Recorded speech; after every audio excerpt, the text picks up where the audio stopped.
Cécile, éleveuse de chèvres et brebis à laine, à Glu-en-Glen.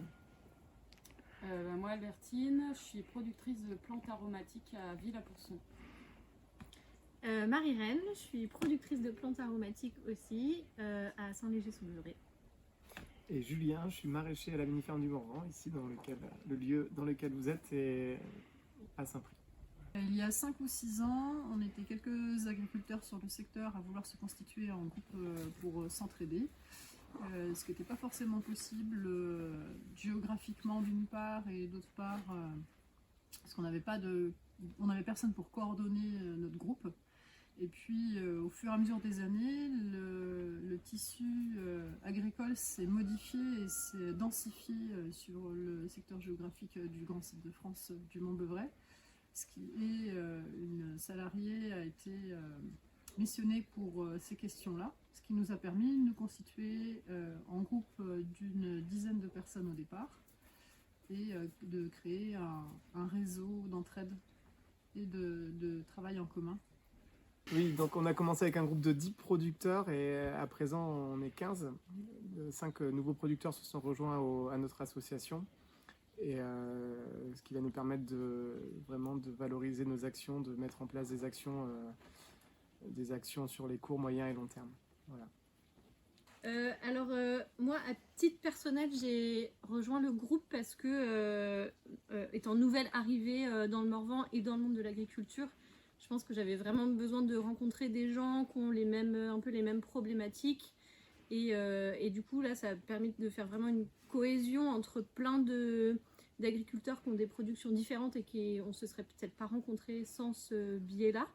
Et du coup, ça permet de créer plein de choses. Chacun a ses idées. C'est tout un fourmillement de choses. Voilà. On a commencé à se réunir dans le cadre d'une formation en commun pendant les mois de janvier à mars, ce qui a donné suite à la création tout d'abord du GI2E et de l'animation donc GI2E du Mont-Beuvray et de l'association GI2E Mont-Beuvray Entraide et compagnie qui a pour vocation d'animer notre groupe de travail et d'entraide. Alors la mise en place du GI2E, ça a été très intéressant pour les producteurs. Ça nous a permis dans un premier temps de tous nous connaître, nous rencontrer. Et même si on était à 5 km les uns des autres, on n'avait pas forcément la possibilité de se rencontrer. Donc ça nous a permis de vraiment donner un visage sur les fermes. Et d'autre part aussi, ça nous permet de créer des actions concrètes et de s'entraider entre nous, par exemple pour le foin, le fumier, sur d'autres actions.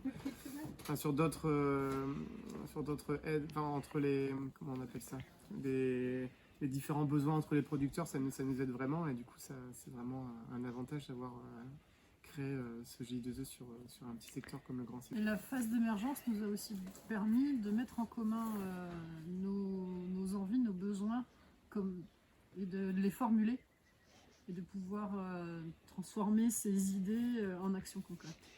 Donc dans les actions vraiment concrètes, on essaye de mettre en place un réseau qui peut nous aider vraiment au quotidien, c'est-à-dire faire des commandes groupées, faire des trajets de livraison en commun, parce qu'on est quand même beaucoup à livrer un peu aux mêmes endroits et ça nous évite de faire tous le même trajet alors qu'on peut optimiser ça.